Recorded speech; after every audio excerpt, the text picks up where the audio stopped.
Hello everybody and welcome back to Earth Elects.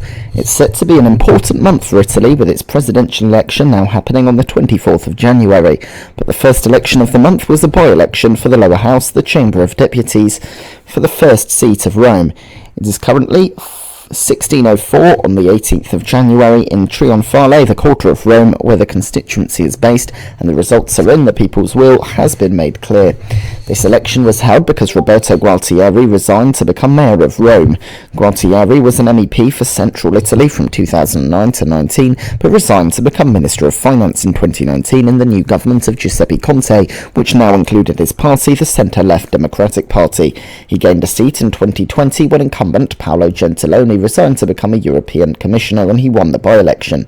But when the Conte government fell in 2021, he lost his ministerial post and resigned his seat after becoming mayor of Rome. The Democratic Party is part of a centre-left coalition of centrist and progressive parties, and the coalition nominated the party Cecilia D'Elia, a long-standing left-wing activist and feminist author, as their candidate. This is a safe seat, which made her pretty much guaranteed for victory. The centre-right coalition, which includes both right-wing and centre-right member parties, and members of which are also currently serving in the government-nominated Simonetta Mattone from the hardline right-wing party Lega Nord, or in English, the Northern League. Mattone has served as a magistrate before and was considered a moderate candidate that the fractured centre-right coalition could unite around. Power to the People, a hardline socialist party currently outside the Chamber of Deputies, nominated Beatrice Gamberini. Gamberini, an engineer by trade, noted that both the PD and Lega are supportive of the current government of Mario Draghi, and she presented herself as the true alternative, campaigning on a €10 minimum wage. Another candidate to run was from Italia Viva, or Italy Alive in English, a party founded in 2019 by centrists who split from the Democratic Party, thinking it had moved too far to the left under the leadership of Nicola Zingaretti. They toppled Conte's government, but have joined the other parties in supporting the Draghi government. This rebellion was led by former Prime Minister Matteo Renzi, a centrist who had to resign as Democratic Party leader after their defeat in the 2018 election, who then split.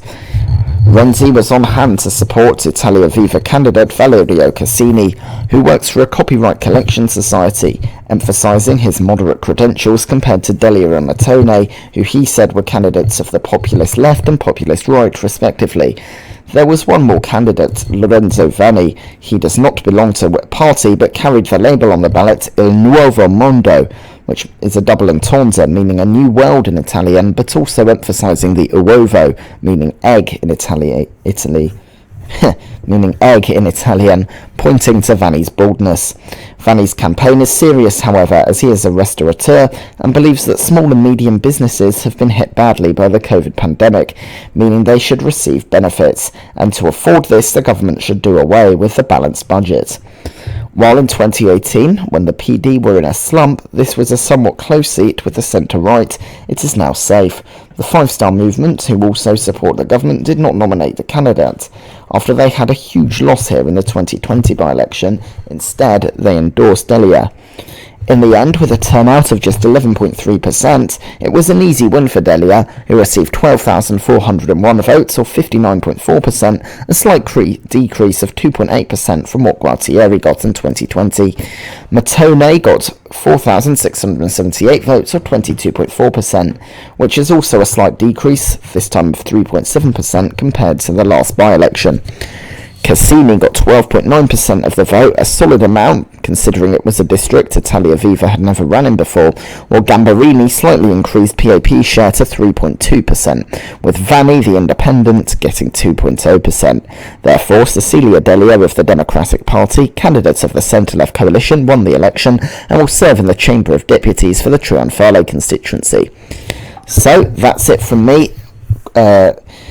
For today's video, although there is plenty of other content on offer. The next video will probably be on the Serbian referendum. We're just waiting for the final results on that one, but we do have other offerings for you, including a roundup of 2022's most important elections, January 2022's elections, and also a video on another special election, this time in the United States for Florida's 20th Congressional District.